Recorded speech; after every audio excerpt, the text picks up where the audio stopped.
Hi hello welcome back to my channel. ఈరోజు మనం చూడబోయే టాపిక్ సిపిఆర్ అంటే ఎవరైనా పర్సన్ సడన్గా అన్కాన్షియస్ అయిపోయి బ్రీతింగ్ సరిగ్గా తీసుకోకుండా పడిపోతే ఆ పర్సన్కి మనం చేయాల్సిన ఫస్ట్ ఎయిడ్ ట్రీట్మెంట్. ఫస్ట్ మీరు ఇలాంటి కండిషన్లో పేషెంట్ని ఒకసారి తట్టి లేపండి. అతను కాన్షియస్లో ఉంటే ఓకే, ఒకవేళ కాన్షియస్లో లేకపోతే అప్పుడు సిపిఆర్ స్టార్ట్ చేయాల్సి ఉంటుంది. దీంట్లో ఫస్ట్ మనం చేయాల్సింది అంబులెన్స్కి కాల్ చేయడం.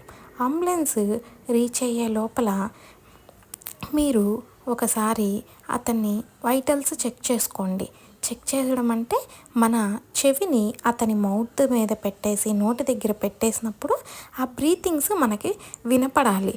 అలా వినపడేలా అతను బ్రీతింగ్ తీసుకుంటుంటే ఓకే, లేదు అతనికి బ్రీతింగ్ ఆడట్లేదు, నెక్స్ట్ నెక్ దగ్గర పల్స్ చెక్ చేయండి.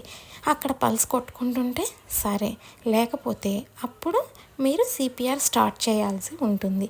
సిపిఆర్ అంటే మీరు మీ ఎడమ చేతిని చెస్ట్ మిడిల్ పార్ట్లో పెట్టేసి కుడి చేతితోటి ఆ ఫింగర్స్ని ఇంటర్లాక్ చేసేసి 1 ఇంచ్ లోపలికి వెళ్ళేలాగా చెస్ట్ కంప్రెషన్స్ ఇవ్వాల్సి వస్తుంది. ఇలా 30 చెస్ట్ కంప్రెషన్స్ ఇచ్చిన తర్వాత 2 రెస్క్యూ బ్రీత్స్ అంటే మౌత్ టు మౌత్ బ్రీతింగ్ ఇవ్వాల్సి ఉంటుంది. ఇలా ఒక మినిట్కి 100 to 120 టైమ్స్ చేయాల్సి ఉంటుంది. ఇలా చేసినప్పుడు పేషెంట్ రికవర్ అయ్యే ఛాన్సెస్ డబుల్గా ఉంటాయి. ఇలా సిపిఆర్ చేయడం వల్ల మనము కొంతమంది ప్రాణాలని రక్షించవచ్చు. ఈ వీడియో మీకు నచ్చితే అందరికీ షేర్ చేయండి. Please like, share and subscribe. Thank you for watching.